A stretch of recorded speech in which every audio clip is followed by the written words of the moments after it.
c'est parti.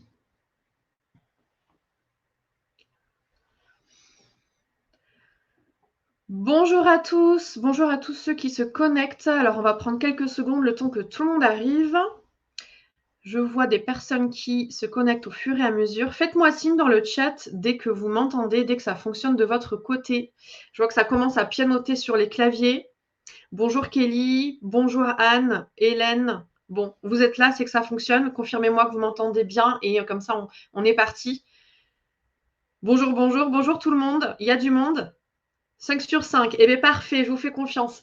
Alors, très heureuse de vous retrouver aujourd'hui pour ce webinaire, l'instant RH organisé par Culture RH. Et comme à chaque fois, on décide de faire intervenir des experts sur des sujets en particulier. Et aujourd'hui, on est ravis de vous retrouver pour parler d'un sujet dans l'air du temps, puisque nous allons parler notamment de la grande démission et comment le talent management, alors on verra ce qu'on met dans talent management, il y a plein de choses à évoquer, mais comment le talent management peut être un levier face à la grande démission. Et puis, qu'est-ce que cette grande démission? Et est-ce qu'en France, effectivement, on est concerné par ce phénomène ou pas?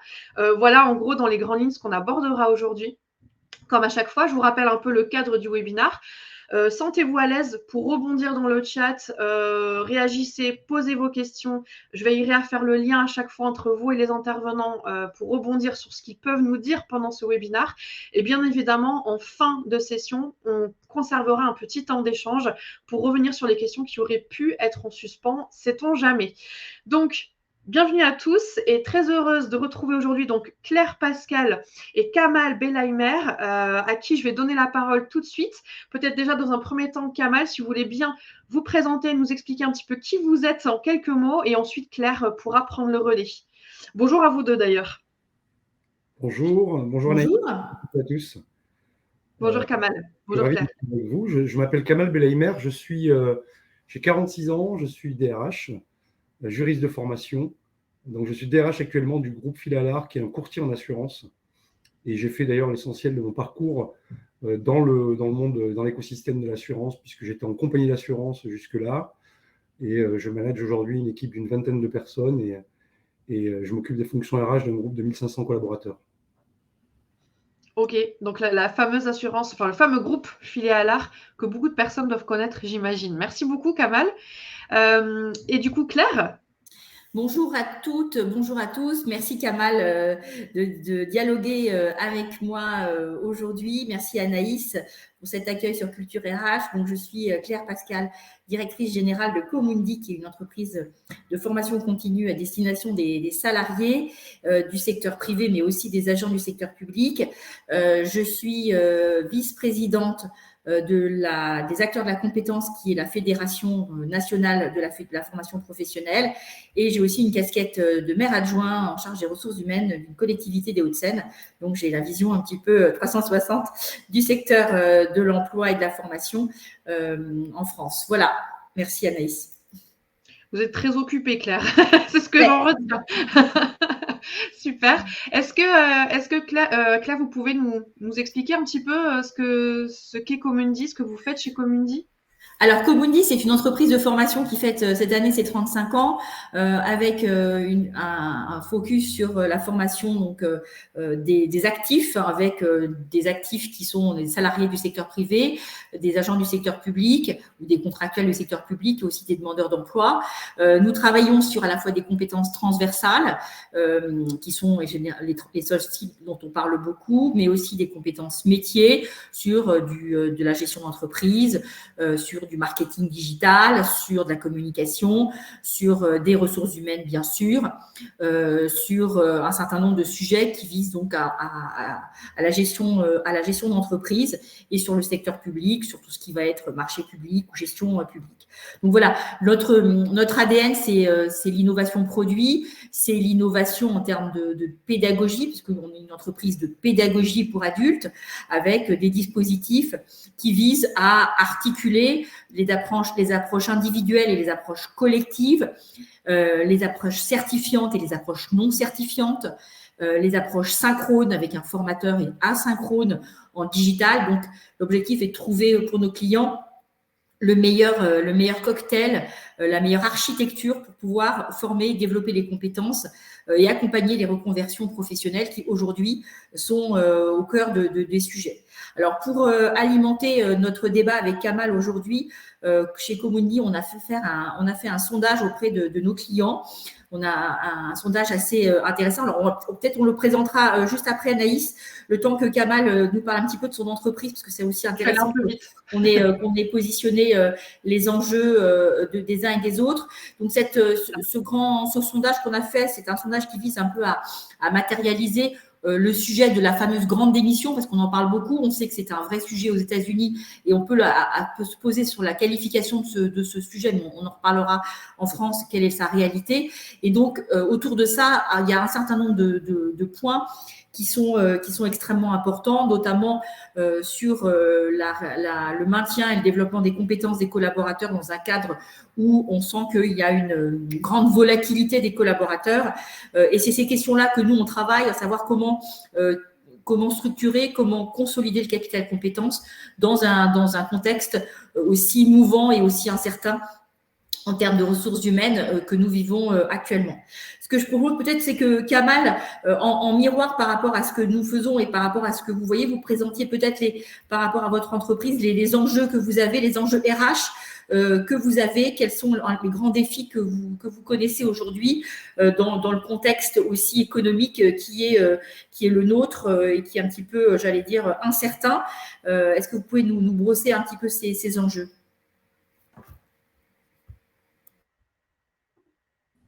Je vais le faire avec plaisir et je le ferai d'autant plus que je n'ai pas la prétention aujourd'hui, par rapport au thème qui nous occupe de la grande démission mythe et réalité. Moi, le témoignage que j'ai le plaisir de partager avec vous, c'est celui qui va traduire la réalité du marché de l'emploi de notre secteur d'activité. Donc, je n'ai pas la prétention, effectivement, de vous témoigner de ce qui se passe sur un marché du travail qui pourrait concerner d'autres secteurs qui ne sont pas celui de l'assurance et du courtage d'assurance. Donc là, on est bien. Moi, je représente ces métiers-là en tant que DRH du groupe Fila-Alar. Et il y a une réalité qui est propre à ces métiers-là, qu'on peut retrouver dans d'autres secteurs d'activité, mais qui ne couvrent pas tout le marché du travail. En réalité, notre activité, aujourd'hui, nous sommes le 6e courtier en France. On gère 3 principales activités. On gère tout ce qui va concerner l'assurance des marchandises transportées par voie maritime. Donc, on assure à la fois les marchandises et les bateaux qui transportent ces marchandises-là. C'est-à-dire que c'est l'activité historique du groupe Fila-Alar. On assure le risque entreprise, c'est-à-dire que nos clients sont des PME ETI, donc jusqu'à 5000 salariés, et qui vont nous solliciter pour placer le risque associé à leur activité chez un assureur. Donc, quand on parle de risque associé à leur activité, c'est du risque matériel, assez classiquement, bâtiment, véhicule, machine, mais également du dommage, de la responsabilité civile. Donc, on gère ce risque entreprise. Et puis, on a une troisième activité qui est plus récente, qui concerne l'assurance du 2 roues, donc sous la marque commerciale AMV. AMV est le leader de l'assurance 2 roues en France. Et donc, on est dans des activités qui sont celles d'un courtier. Qu'est-ce que ça signifie concrètement ? Donc, c'est de l'activité tertiaire. Et ça signifie concrètement qu'on est dans le rôle classique de l'intermédiation, c'est-à-dire qu'on a un client, on a un assureur, on discute avec le client, on analyse son risque. On a donc un métier d'expert finalement, on observe son risque et puis on essaie de discuter avec l'assureur pour avoir la meilleure couverture possible au meilleur tarif possible. D'accord ? Ça, c'est le métier classique d'un courtier. Puis le deuxième métier que l'on a, c'est que ces assureurs auprès desquels on place le risque nous confient une partie de la gestion des contrats d'assurance. C'est-à-dire qu'ils nous délèguent, on est délégataires, et donc on va réaliser le métier que font classiquement les assureurs, et notamment, on va par exemple indemniser les assurés. D'accord ? Donc, dans les profils, ça signifie que l'on a concrètement des profils assurantiels qui ont plutôt des formations en assurance, même si, je vous le dirai tout à l'heure, peut-être dans nos échanges, mais on s'efforce justement de diversifier nos profils parce que la ressource se tarit ou en tout cas devient plus rare. Donc, on a des profils assurantiels du Bac+2 au Bac+5, voire plus. On a des profils école de commerce plutôt orientés risque management. Et puis, on a des profils commerciaux qui sont en charge de la relation avec les les clients et les assureurs. Donc, en fait, on a principalement des métiers d'experts et de conseil. Et si je dois le dire autrement, et on a souvent l'occasion de le dire aux collaborateurs avec lesquels on échange, dans une activité qui est la nôtre, la ressource humaine est vraiment le capital premier de l'entreprise. Ça signifie qu'on a une activité qui est extrêmement consommatrice de ressources et on n'est pas dans ces activités-là où on peut dégager des gains de productivité significatifs parce qu'on va remplacer certaines tâches par la machine. Même si on a des activités qui sont processées, on peut gagner du temps, notamment la digitalisation nous aide à cela. Mais quand on rentre des clients, la relation interpersonnelle est extrêmement importante et donc il faut avoir des gens disponibles et compétents pour pouvoir assurer nos métiers. Et dit autrement encore, pour faire nos activités, on doit avoir le bon niveau de ressources pour gérer nos flux et nos demandes. Donc là, je suis plutôt sur l'approche quanti, mais le bon niveau de compétences, bien sûr. Et puis le bon niveau de relation aussi, puisqu'encore une fois, la relation dans nos métiers est un élément extrêmement différenciant.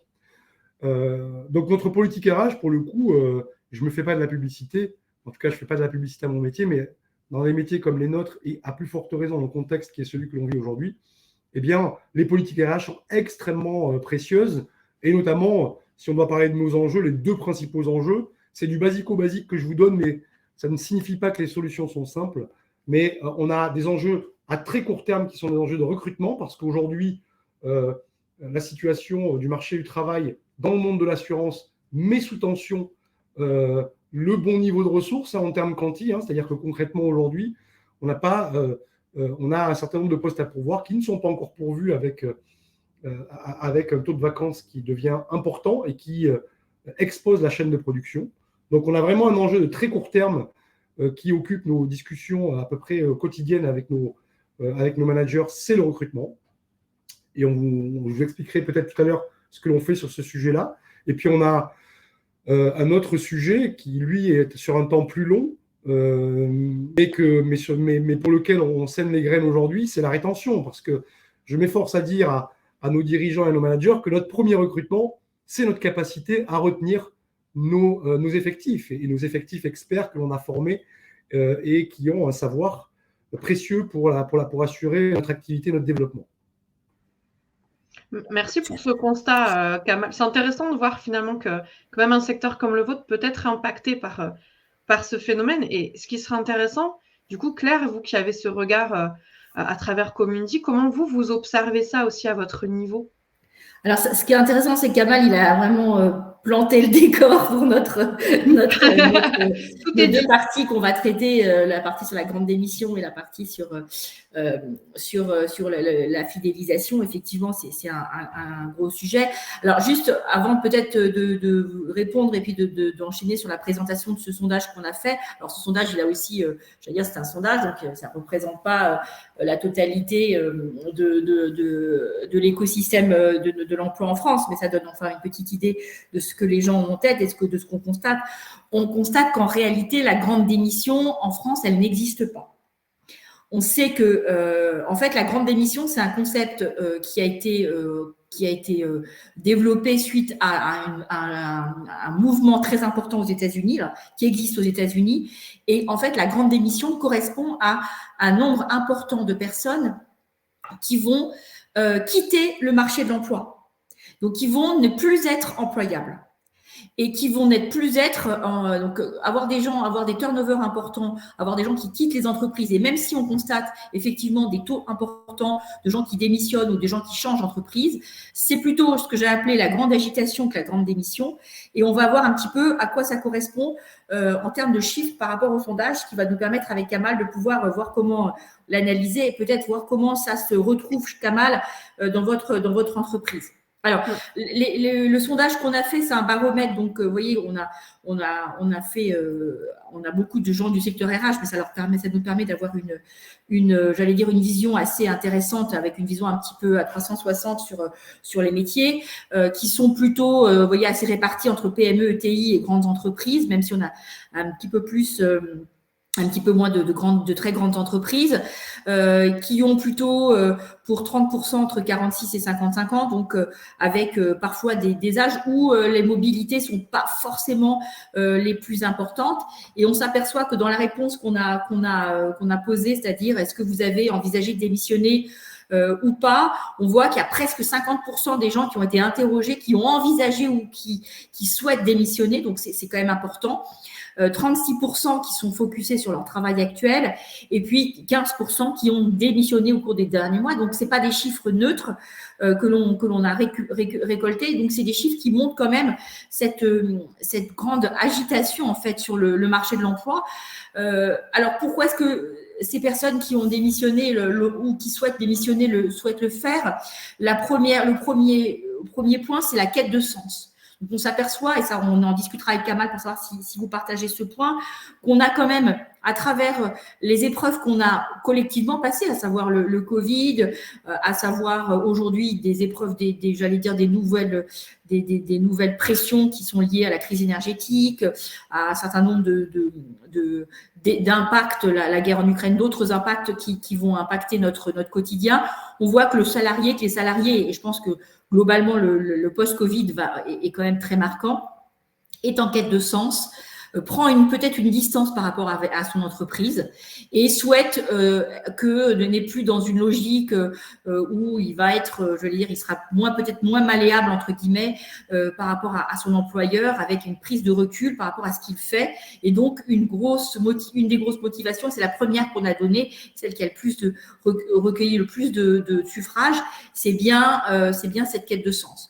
La deuxième, c'est la relation avec la hiérarchie. Alors moi, j'ai l'habitude de dire, Kamal, vous me direz si vous partagez cet adage que je porte, c'est-à-dire qu'on rentre dans une entreprise et généralement on quitte un management et on rentre pour un projet d'entreprise. Donc la relation avec la hiérarchie est un sujet de démotivation important, ce qui montre quand même qu'on a besoin d'accompagner nos managers. On a beaucoup besoin de travailler sur les nouvelles attentes qui sont aujourd'hui celles des salariés. On a mis en place du management hybride avec des relations avec l'organisation du travail qui ont aussi beaucoup changé. Et donc, ça interroge quand même beaucoup la capacité du management à s'adapter et ça, en tout cas, ça souligne l'importance du management sur justement ce mouvement de grande agitation sur le marché du travail.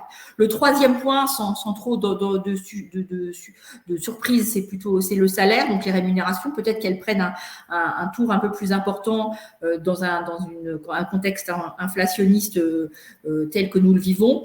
Et puis la quatrième, c'est l'ambiance au travail. Donc je pense que ça revient aussi un petit peu en lien avec la relation avec la hiérarchie, la quête de sens. Donc c'est globalement c'est tout ce qui va être autour de la QVT.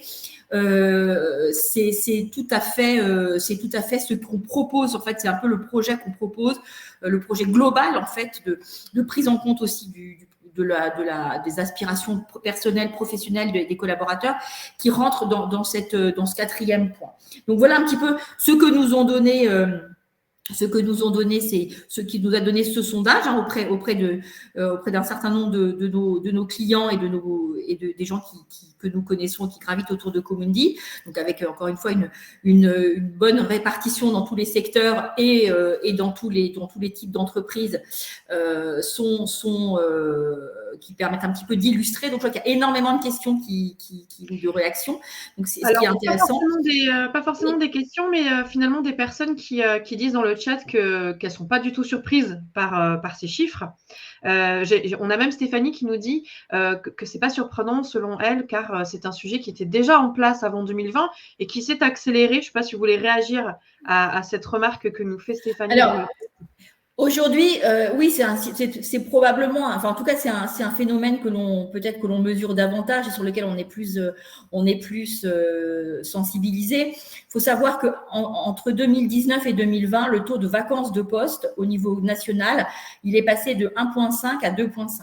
Donc, même si effectivement on avait un phénomène, alors ce phénomène d'évolution de la sociologie du travail, elle est évidemment pas récente, et puis les aspirations en termes de QVT, elles sont pas non plus récentes. Mais je pense qu'on a connu une accélération avec le Covid qui est absolument, enfin, qui était inéluctable et qui est, je veux dire, indiscutable. Cette accélération, elle a créé quand même je veux dire, des aspirations nouvelles. Elle a créé aussi des attentes nouvelles des salariés. Et on voit aussi qu'il y a de plus en plus de personnes qui vont quitter le salariat pour aller se positionner sur des postes en auto-entrepreneur, en freelance. Enfin, il y a aussi un nouveau rapport au travail, et l'entreprise, qui était quand même le seul point d'ancrage par rapport au travail, devient un point d'ancrage qui est peut-être, en tout cas, plusieurs entreprises pour un seul actif en termes de collaboration, de contribution. On change quand même de dimension, on change quand même d'organisation du travail, de sociologie du travail. Le dernier slide que je voulais vous montrer, c'est aussi l'appréhension des RH qui continuent à appréhender des vagues de démission.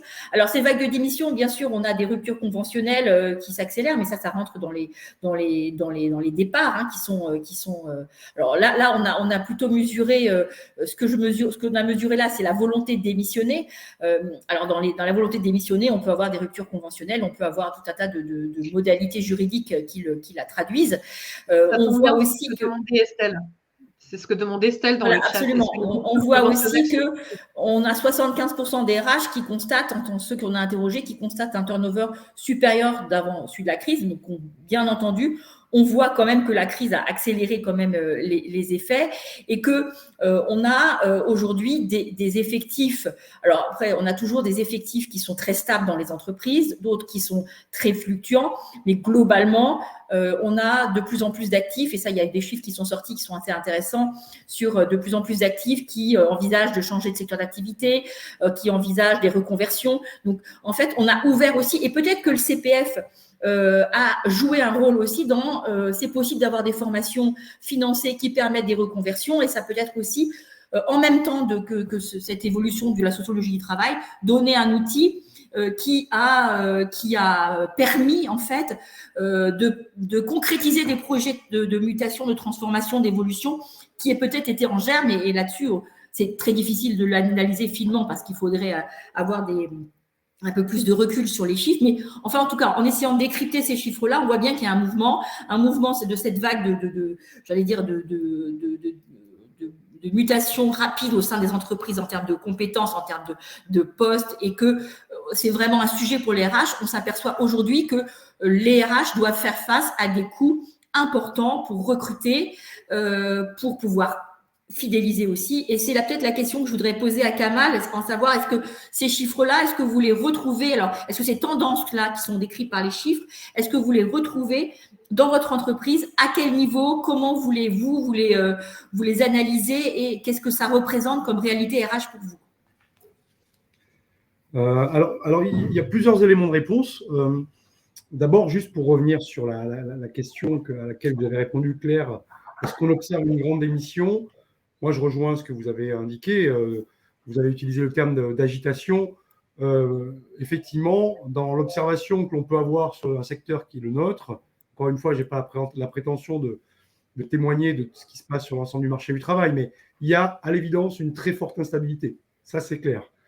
Et une très forte instabilité qui se traduit par un turnover qui progresse de façon assez notable.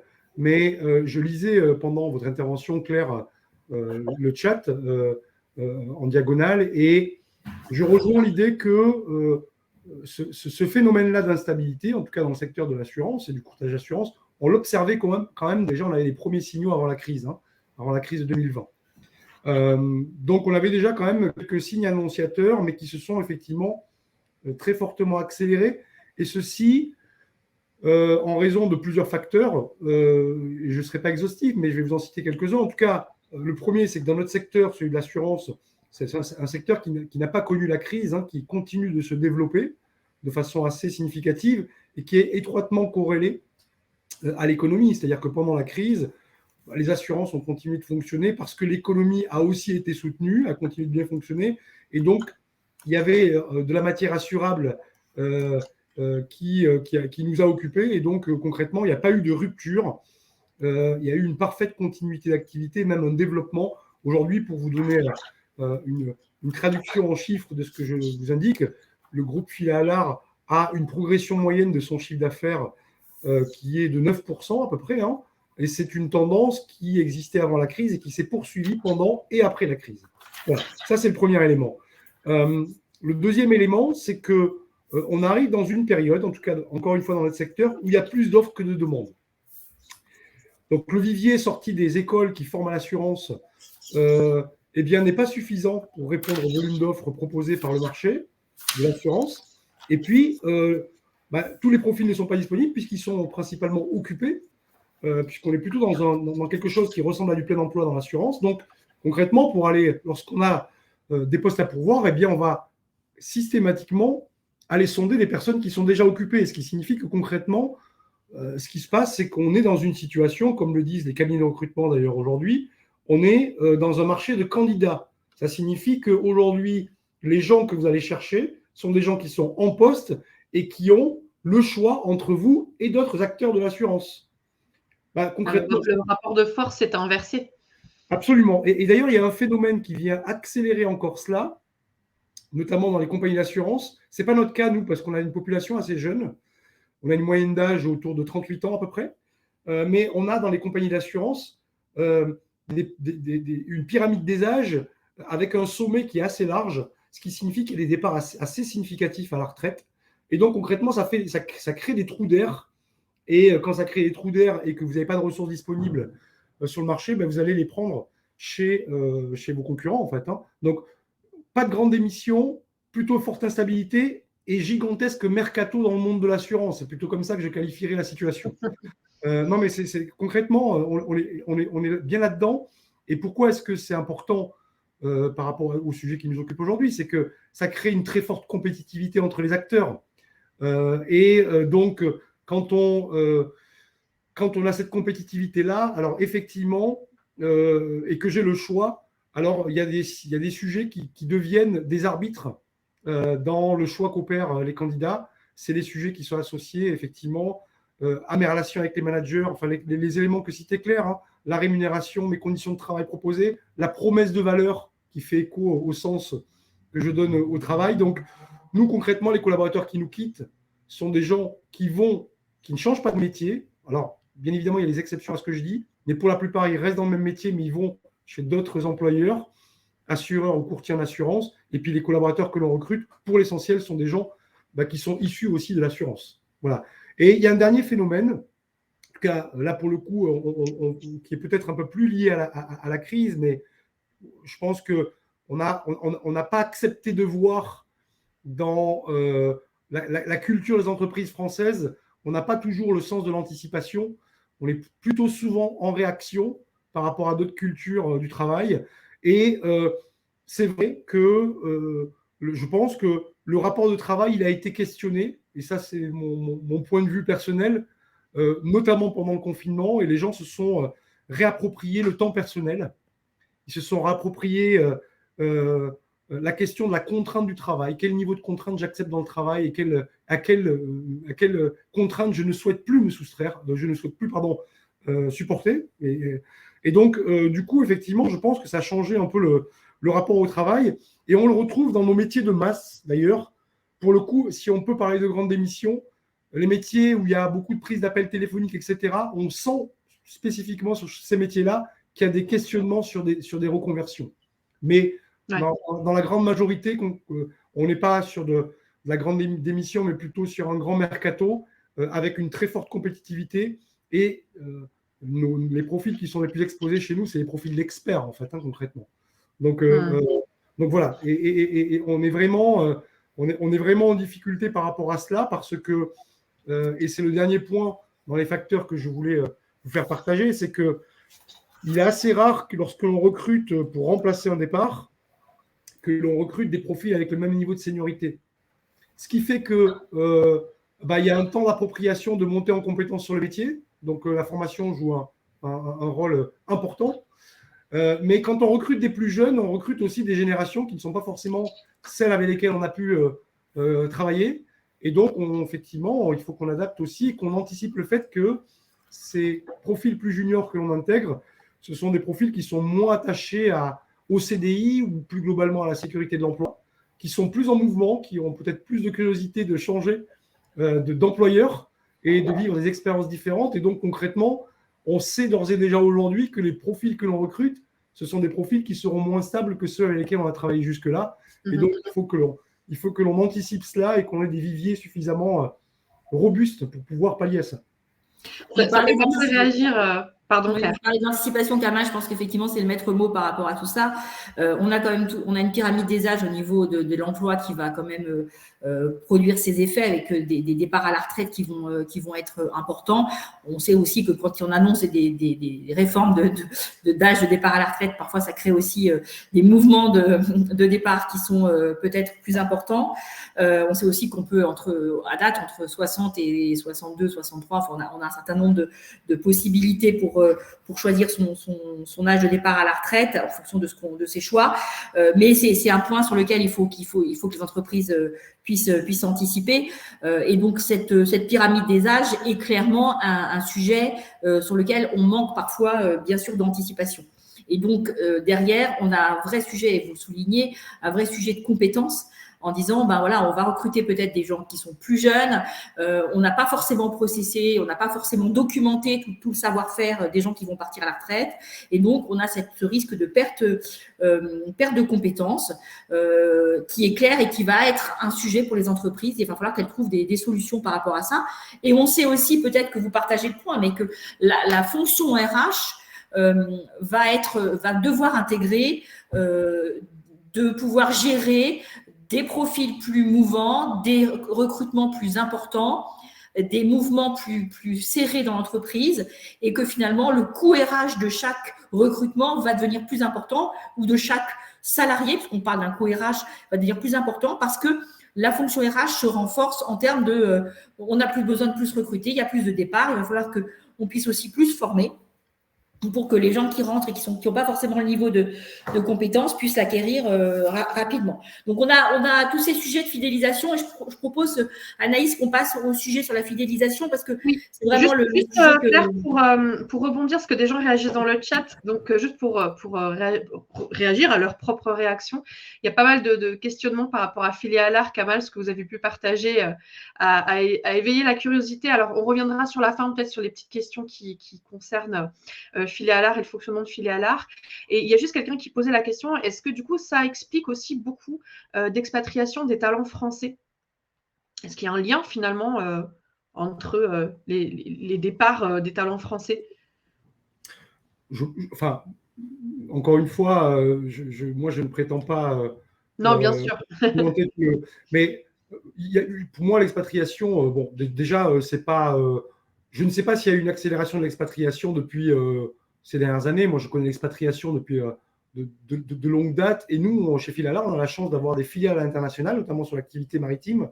Donc, on a une implantation en Afrique, une implantation en Suisse, une implantation en Asie. Et on observe, mais depuis de longue date, des personnes qui ont cet appétit d'aller découvrir d'autres horizons, d'autres cultures. Et je pense qu'il y a, premièrement, une curiosité naturelle chez l'individu qui le pousse à aller associer un projet professionnel à un projet personnel qui l'amène à évoluer dans un pays différent. Ça, c'est le premier point. Le deuxième point, c'est que je pense qu'on a en France un retard assez conséquent dans nos pratiques managériales. Et puis, deuxième phénomène, je pense qu'en France, on a un retard assez conséquent dans notre approche du recrutement parce qu'on recrute beaucoup sur le qu'est-ce que vous avez fait et trop peu sur qui vous êtes. Oui. Voilà. Donc, je pense qu'il y a d'autres cultures d'autres cultures dans les mondes du travail qui ont une approche peut-être un peu plus ouverte et qui permettent à des personnes de ne pas avoir forcément le CV parfait, mais d'avoir un accès plus rapide ou plus ouvert à certains emplois et à une gestion de carrière plus dynamique que celle que l'on a nous. Et puis après, troisième élément, on a un système social qui est celui que l'on connaît tous en France, et il peut y avoir aussi, dans l'attrait de l'expatriation, des conditions de taxation du salaire qui peuvent aussi inciter des profils à aller s'expatrier. On sait que des destinations comme Dubaï, par exemple, sont des gros aspirateurs de compétences. Il y a une communauté d'expatriés qui est extrêmement importante. Et on sait qu'on accède assez rapidement à des postes à responsabilité et on a, entre guillemets, un pouvoir d'achat qui n'est pas celui que l'on peut proposer à des collaborateurs en France. Donc, je pense qu'il y a ces 3 facteurs-là. Moi, je ne l'associerai pas au phénomène dont on parle aujourd'hui. Je pense que ça a toujours existé.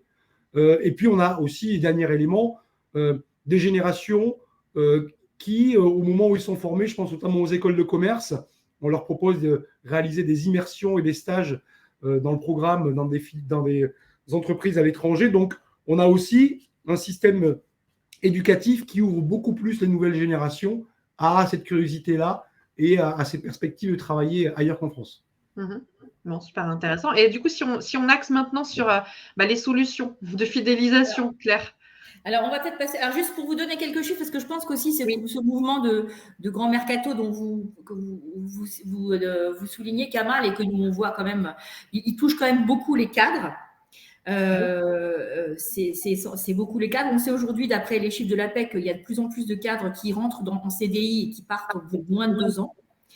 Et j'ai quelques chiffres à vous communiquer là qui viennent de l'APEC en disant qu'un actif sur 3 pense à changer d'emploi. Ça, c'est des chiffres de l'APEC, contre 1 sur 4 l'année précédente. Donc, on est plutôt sur un public de cadres. Et un 4 sur 3 aurait commencé déjà une reconversion professionnelle. Donc, on voit qu'il y a, avec 30% une volonté de changer de secteur d'activité, mais quand même des volontés aussi d'évoluer. Alors, à mettre en regard aussi avec, je veux dire, ce qu'on appelle l'obsolescence plus importante des compétences techniques, on en a parlé, et ce qui aussi entraîne la nécessité de continuer à se former, mais aussi qui donne la possibilité, qui ouvre la possibilité d'avoir envie de changer de métier, puisque comme les compétences bougent, on a peut-être plus envie d'aller acquérir des nouvelles compétences, et cette évolution, cette obsolescence rapide des compétences techniques est peut-être aussi un élément qui donne envie d'aller acquérir de nouvelles compétences techniques pour s'ouvrir de nouveaux champs d'investigation. Et ça, c'est un sujet qui, enfin, en tout cas, qui nous parle, nous, en tant qu'entreprise de formation, parce que c'est un sujet d'accompagnement des entreprises sur ce type d'évolution. Alors, on va parler peut-être sur les solutions pour fidéliser les collaborateurs. Donc, on a dit que c'était difficile de recruter, mais c'était probablement aussi difficile de fidéliser, de garder les compétences, les bons talents. Alors, quand on a interrogé dans le cadre de notre petit sondage quels étaient un petit peu les top 3 des actions mises en place par les répondants, de manière assez, j'allais dire, assez homogène, on a 3 tops qui se tiennent. La première, c'est la flexibilité au travail. Donc, c'est tout ce qui va être, donc, bien sûr, télétravail, mais parfois, certaines entreprises, aujourd'hui, on en parle de plus en plus, sont sur la semaine de 4 jours, une semaine à temps plein réalisée sur 4 jours. Est-ce que c'est des choses que vous avez pu, en tout cas, imaginer ou sur lesquelles vous réfléchissez? Une politique de QVT qui vise donc à prendre en compte l'ensemble de la qualité de vie au travail, donc de réfléchir sur la manière dont on peut mieux vivre son poste de travail, et là il y a tout un tas de choses qui rentrent en ligne de compte. Puis 35%, on nous parle d'avantages divers, d'animation, de formation, d'activités, team building. Donc c'est tout ce qui va être autour de l'animation du collectif. Je pense que c'est aussi important que l'entreprise se ressaisisse du collectif pour que chacun trouve une place dans le collectif. La crise Covid a été aussi une forte accélération de l'individualisation, peut-être du recentrage sur soi-même. Et peut-être qu'on rentre dans une phase un peu plus où le collectif va avoir son rôle à jouer et que l'entreprise, à travers cette animation de collectif, va donner une proposition de valeur aux salariés qui va les intéresser sur l'animation de ce collectif. Alors, sur la partie QVT, qu'est-ce qui a été mis en place? Donc, comment identifier les attentes des salariés, entretien individuel, audit, questionnaire anonyme. Donc, il y a pas mal de choses qui ont été citées par les répondants. On voit qu'il y a quand même une volonté, un souhait des RH d'aller à la recherche de ce qui fait sens pour les salariés pour pouvoir trouver les bonnes réponses, pour pouvoir adapter, et ça dépend aussi des typologies, de l'âge, du type de métier, du type de compétences, du secteur d'activité, du positionnement géographique, de l'organisation. Donc, il y a un certain nombre de choses. Donc, l'objectif, c'est vraiment d'aller chercher ce qui fait sens pour les salariés.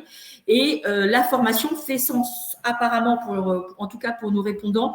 Nos RH ont mis des actions de formation comme fidélisation ou dite fidélisation des collaborateurs. Alors, on sait que la formation, c'est un outil de développement des compétences. Donc, ça, c'est bien sûr la base. Mais là, elle prend une dimension de fidélisation. Qu'est-ce que je vous propose, moi, entreprise, pour vous donner un plus, pour vous garder, parce qu'on va vous proposer soit d'évoluer dans votre métier, soit d'aller avoir un autre métier au sein de notre entreprise, soit de développer des compétences nouvelles.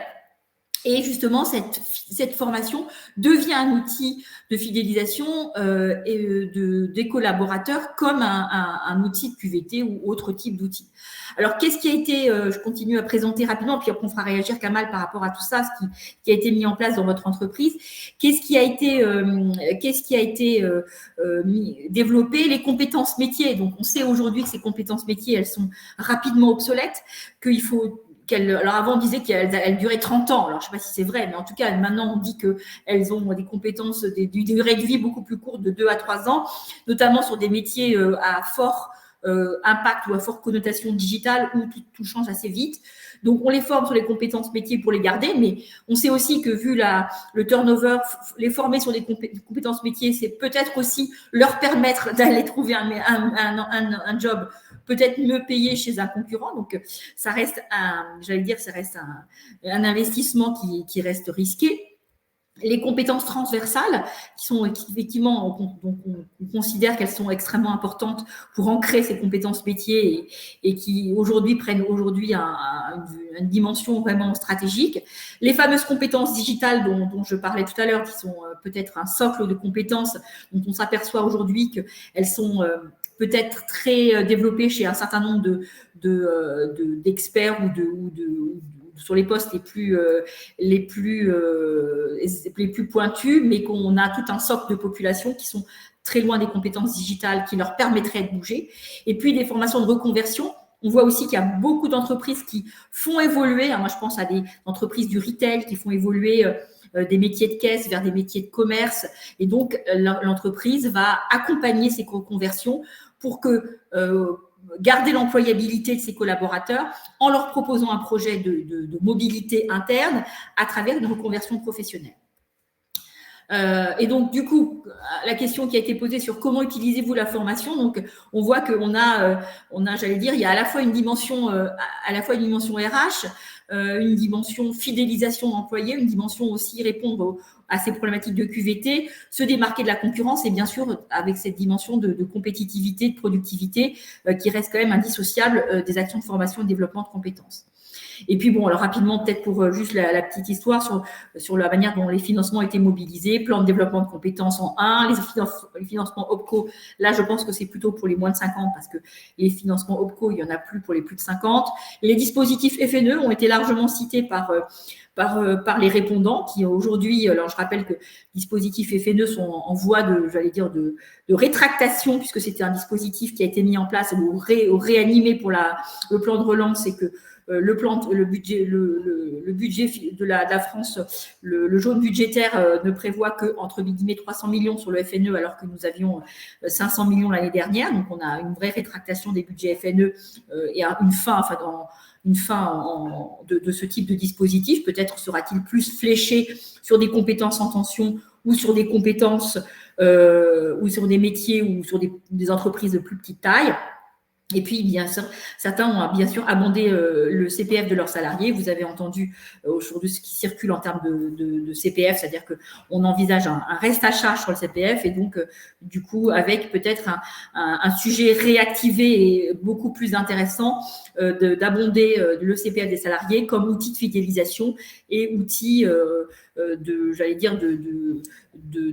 démarche de QVT, démarche d'employabilité pour pouvoir co-abonder avec les salariés sur leur propre maintien de leur employabilité et leur projet professionnel.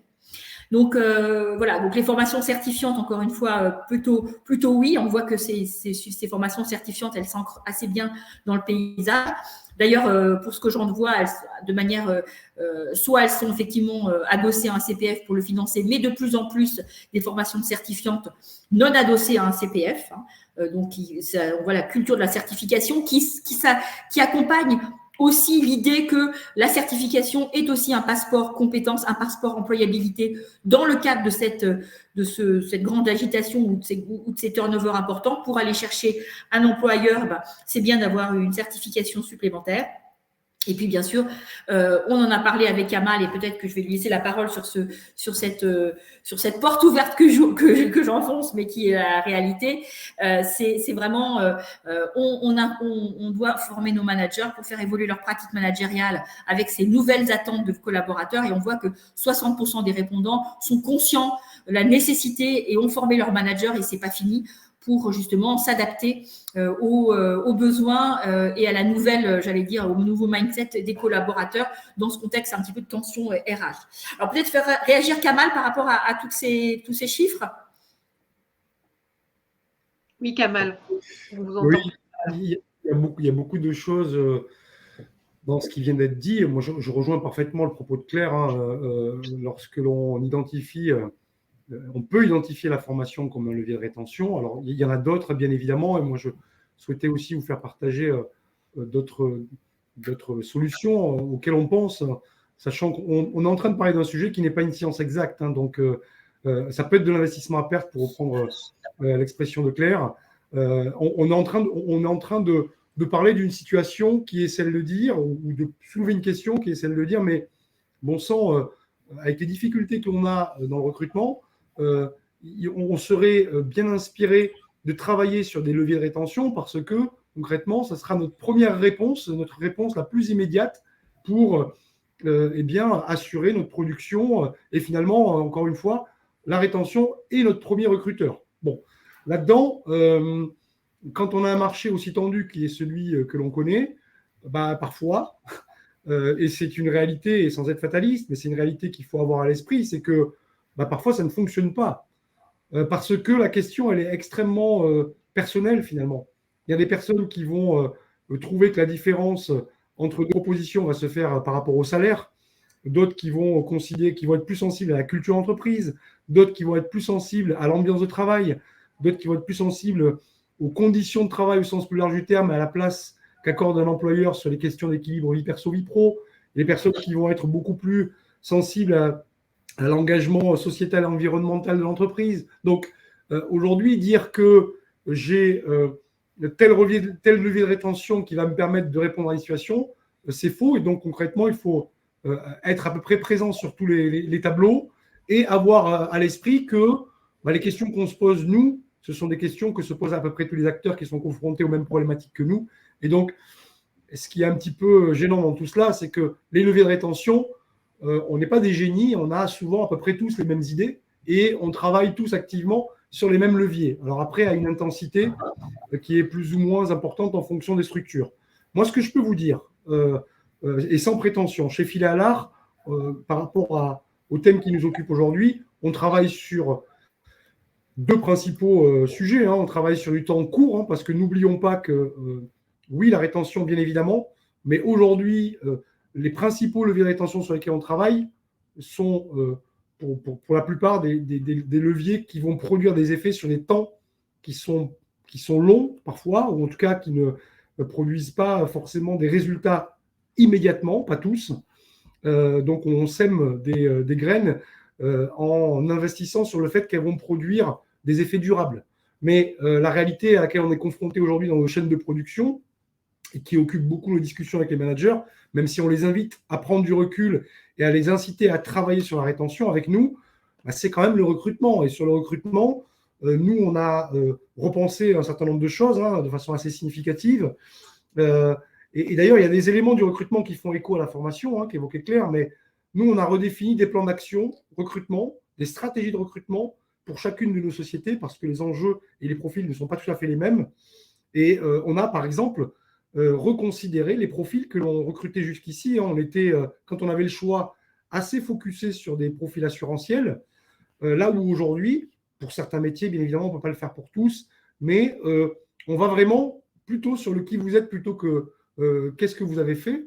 Et on prend le pari d'aller chercher des profils qui n'ont absolument jamais fait de l'assurance, mais qui ont des prédispositions à pouvoir être à l'aise dans une relation avec un client, à être en capacité d'intégrer la technicité d'un produit de premier niveau. Et donc, du coup, ça nous a amené à reconsidérer aussi tout notre processus d'intégration et à proposer une offre de formation interne pour faire monter sur des cycles que l'on a prédéfinis, pour faire monter en compétences ces profils différents de ceux que l'on a intégrés jusqu'ici. Donc, on a vraiment, du coup, changer de braquet et puis repenser tout notre processus d'intégration et notamment notre formation pour faire monter en compétences ces profils de collaborateurs.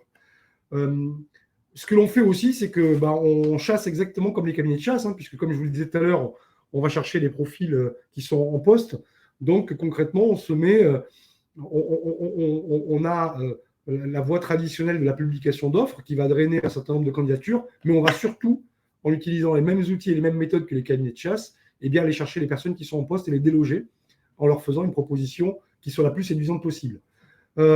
On a aussi fait le pari, et c'est tout récent cette année, de créer, et du coup on a repensé dans certains de nos services, de repenser nos organisations, et on a redéfini la répartition des missions, on a défini des missions de premier niveau que l'on confie à des étudiants. C'est-à-dire qu'il y a d'autres secteurs d'activité qui ont pratiqué ça et qui proposent sur des métiers de manutention, par exemple, des contrats étudiants à temps partiel qu'ils combinent avec leurs études.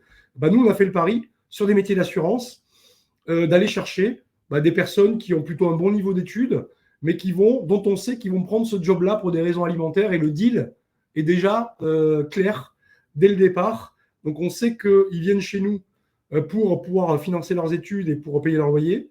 Et donc, le deal est absolument clair et on compte sur une fidélité, sur un contrat qui est préétabli sur une période de 6-8 mois. Et on est plutôt serein et ça marche plutôt bien. En plus, ça soulage nos gestionnaires plus techniques de missions et de tâches basiques.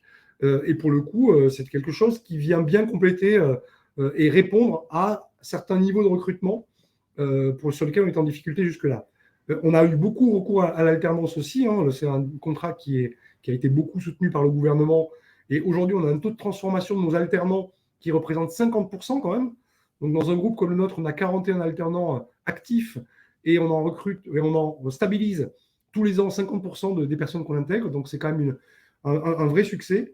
Et puis, bien évidemment, on essaie de faire en sorte de mieux nous faire connaître, de mieux référencer notre marque employeur pour être, je vous parlais de concurrence et de compétitivité tout à l'heure, on est un acteur de référence dans le courtage et on a certainement besoin de mieux le faire savoir et on utilise toutes les techniques du marketing pour pouvoir être mieux connu, y compris de ceux qui ne sont pas en recherche. Donc voilà pour le sujet du recrutement. Encore une fois, ce n'est pas une science exacte.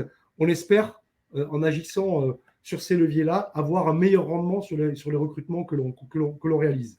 Et puis, sur la rétention, qui est effectivement notre meilleure manière de recruter.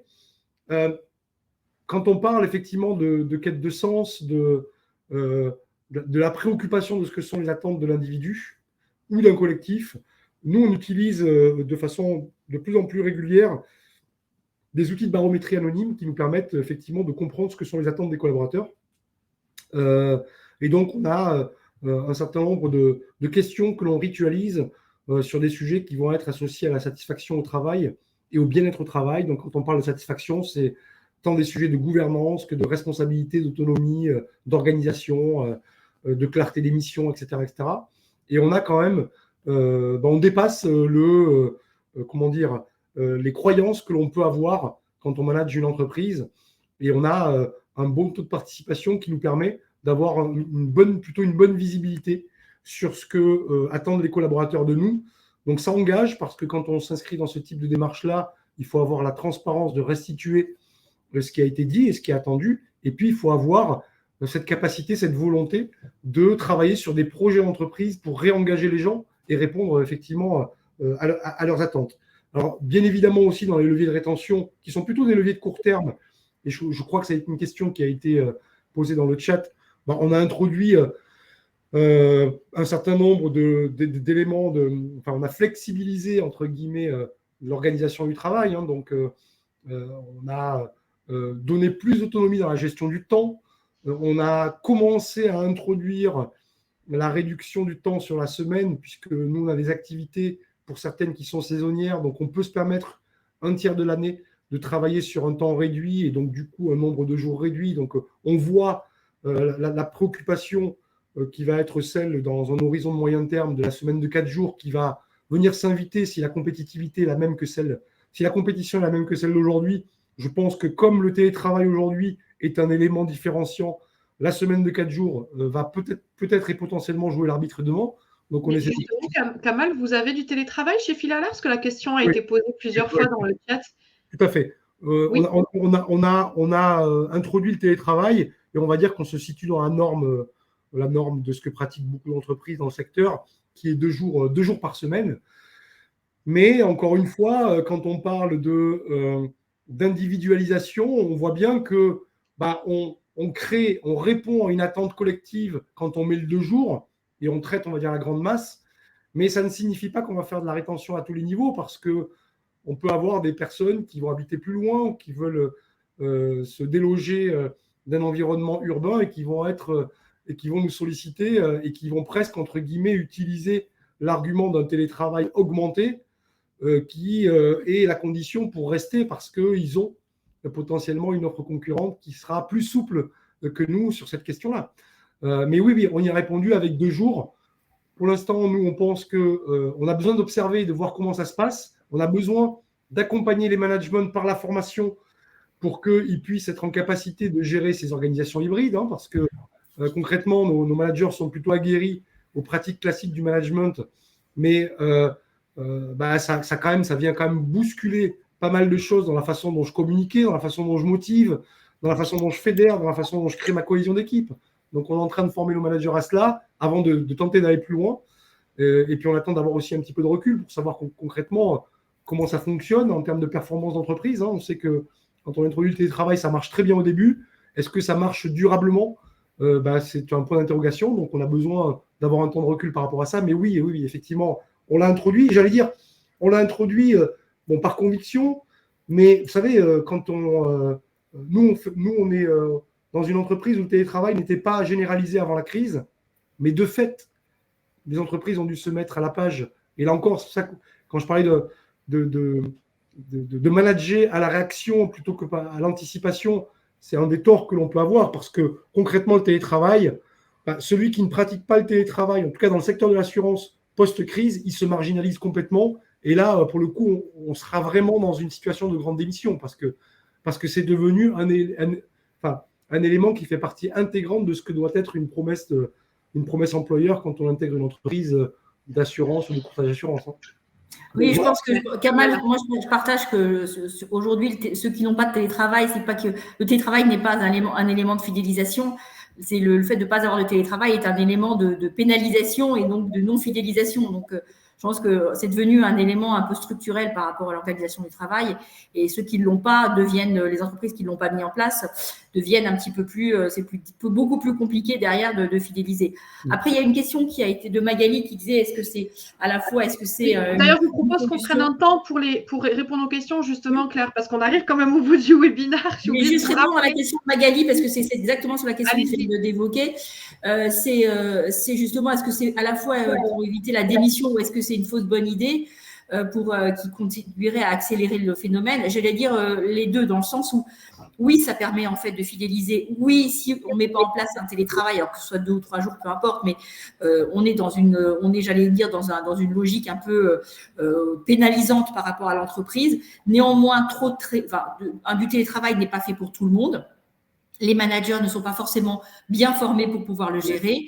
Et parfois, le télétravail, de manière trop importante, distend le collectif. Et finalement, c'est la distance prise avec le collectif qui aussi peut accélérer ces phénomènes de démission. parce qu'on se sent moins lié à un collectif, parce qu'on a plus des trajectoires individuelles et que toute trajectoire individuelle peut se retrouver dans un autre projet. Et donc, on adhère peut-être un peu moins au projet. Donc, il y a à la fois une dimension, je veux dire, les deux dimensions cohabitent et c'est toute la difficulté et c'est tout le rôle du management de créer cette QVT autour de l'organisation du travail plus souple, mais de garder un collectif vivant et de garder aussi une cohésion dans l'équipe qui fasse que tout le monde s'y retrouve en termes de je viens chercher dans le collectif une nourriture, une motivation, un sens que je ne peux pas de manière naturelle avoir tout seul.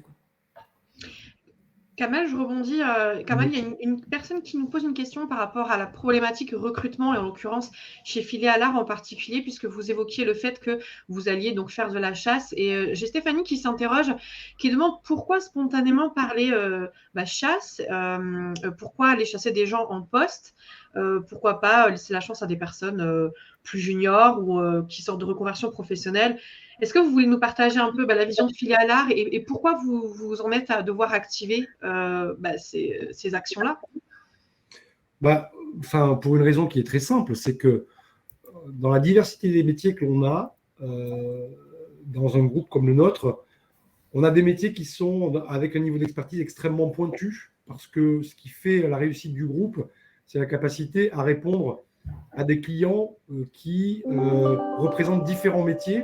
Et donc, en fonction des métiers, il y a des questions extrêmement techniques auxquelles une entreprise comme la nôtre, pour être crédible, doit être en capacité de répondre.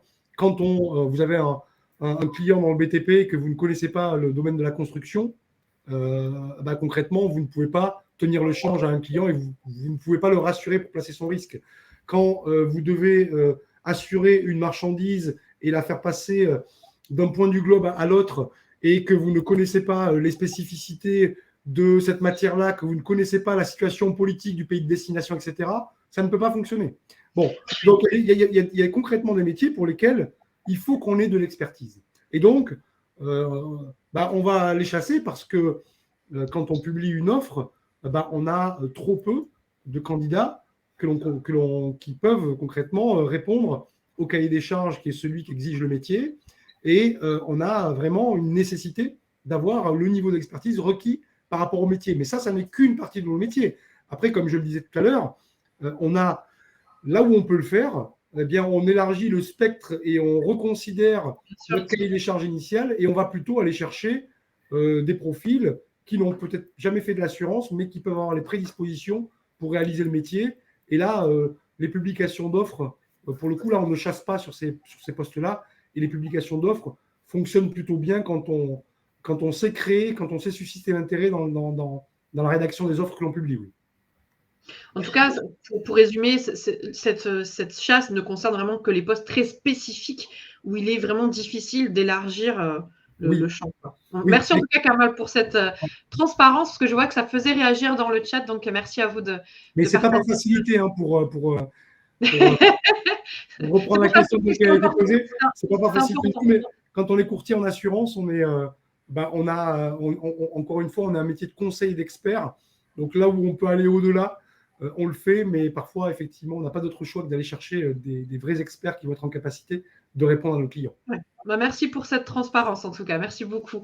Je pense qu'il n'y a plus trop de questions. On a répondu un peu à tout. Est-ce que vous vouliez clôturer? Est-ce que Claire, vous vouliez ajouter quelque chose avant de clôturer ce webinaire? Écoute, en tout cas, je voudrais remercier d'abord à chaque participant pour ces nombreuses questions qui nous ont permis d'alimenter notre débat. Merci Kamal d'avoir bien voulu échanger avec moi sur ces questions-là. Moi, ce que je retiens, c'est peut-être la dernière diapo qu'on a mise, et c'est les pratiques managériales qui sont quand même au cœur de tout ça. Beaucoup disent on n'a plus les moyens de former, on a manqué de formation, on n'a pas assez formé. On sait aujourd'hui que c'est stratégique si on veut tenir nos organisations, d'avoir des managers un peu différents. Le manager n'est pas le super expert ou le super collaborateur qui a bien réussi et qui sait très bien faire son job, parce que si on fait ça, on n'a jamais des bonnes lignes managériales et on est en permanence en coupe de péteurs pour nos managers. Donc voilà, qu'il faut que les entreprises, et je sais que c'est pas simple parce que c'est des budgets qui sont importants et qu'aujourd'hui, il y a au-delà de 50, comme le disait une des les internautes de 50 salariés, il n'y a plus de financement OPCO, mais ça va devenir un investissement juste indispensable pour pouvoir fidéliser, pour pouvoir organiser la transmission des compétences au sein de l'entreprise. Donc, bien sûr, c'est un sujet sur lequel nous, comme on dit, on peut vous accompagner parce que c'est juste notre cœur de métier de pouvoir accompagner ces transformations managériales. Voilà, merci beaucoup Anaïs pour cette organisation et je laisse la conclusion à Kamal. Je vais utiliser pour conclure deux leviers de rétention que je n'ai pas pu développer par manque de temps, mais qui feront ma conclusion parce que je suis intimement convaincu que les entreprises, en tout cas notre groupe, a un intérêt important, enfin un intérêt certain à investir sur les deux leviers que sont, d'une part, et ça répondra peut-être à certaines réactions dans le chat, la gestion de carrière, parce que concrètement, on n'a pas suffisamment préparé et bien justement la situation à laquelle on est confronté, et donc on a en interne un volume de vivier qui n'est pas suffisamment significatif justement pour parer à ces départs, parce qu'on a toutes les raisons et toutes les conditions, si on les prépare bien, de pouvoir faire monter en compétence des collaborateurs dans le temps et de leur permettre d'avoir l'opportunité d'être en capacité justement de remplacer ceux qui nous quittent, parce qu'il faut qu'on se prépare au fait que les gens continueront de nous quitter. En tout cas, moi je pense que c'est structurel et pas uniquement conjoncturel. Donc la gestion de carrière, c'est vraiment un sujet sur lequel on investit beaucoup. Ça prend du temps. Il faut acculturer aussi la direction et les managers sur ces sujets-là, parce qu'il faut former les gens pour des postes qu'ils n'occupent pas encore aujourd'hui, mais qu'ils occuperont demain. Mais pour moi, c'est une clé essentielle à la fois de rétention et de préparation à ce que l'on vit et ce que l'on subit aujourd'hui. Deuxième élément auquel je crois beaucoup, c'est, je pense que nos pratiques managériales, indépendamment même du télétravail, elles souffrent d'un déficit qui est qu'aujourd'hui, on a certainement donné des médailles à nos super experts en leur donnant effectivement ce qui était le Graal, c'est-à-dire cette responsabilité d'encadrer les individus sans toujours se préoccuper de leur capacité à le faire. C'est un vrai métier à part entière que de manager de l'humain, et je trouve que dans nos organisations en France notamment, on a un déficit d'intelligence émotionnelle, enfin de prise en compte de l'importance de l'intelligence émotionnelle dans le management. Et notre programme de formation, justement, va aller dans ce sens-là. On parlait de télétravail tout à l'heure. Je peux avoir une activité, on parle de télétravail et d'impact sur la cohésion d'équipe et d'ambiance au travail. Je peux avoir mes collaborateurs 7 jours en présentiel, mais avoir une ambiance déplorable dans une équipe. Mais je peux avoir du télétravail et en même temps, maintenir une cohésion d'équipe parce que je sais l'entretenir, je sais embarquer mes collaborateurs, les fédérer, les faire monter en compétences, les responsabiliser. Donc pour moi, les sujets ne s'opposent pas, mais il faut effectivement, alors c'est encore une attente autour de la fonction managériale, mais il faut vraiment qu'on travaille avec les managers pour les faire monter en puissance sur leur capacité à interagir avec chaque individu et développer leur intelligence émotionnelle pour adapter leur management. Voilà. Merci Kamal. J'ai quelqu'un dans le chat qui dit merci pour cette conclusion magistrale. Je crois que c'est le mot de la fin. Merci beaucoup Kamal pour cette belle conclusion. Merci à vous. Merci. Merci à tout le monde. C'est un plaisir de vous retrouver tous les deux. Moi, je vous retrouve, alors je parle à l'audience, mais on se retrouve pour un nouveau webinaire Instant RH le 22 novembre. Donc, comme d'habitude, vous suivez les actus sur Culture RH pour voir le prochain rendez-vous. Donc, 22 novembre sur les élections CSE et les actualités juridiques. Et moi, en ce qui me concerne, vous pouvez me retrouver comme à chaque fois sur LinkedIn. N'hésitez pas à venir me retrouver. À très bientôt. Une très belle journée à tous et à toutes. Et merci encore Claire et Kamal. Merci à vous. Merci Kamal. Merci. Merci, au revoir.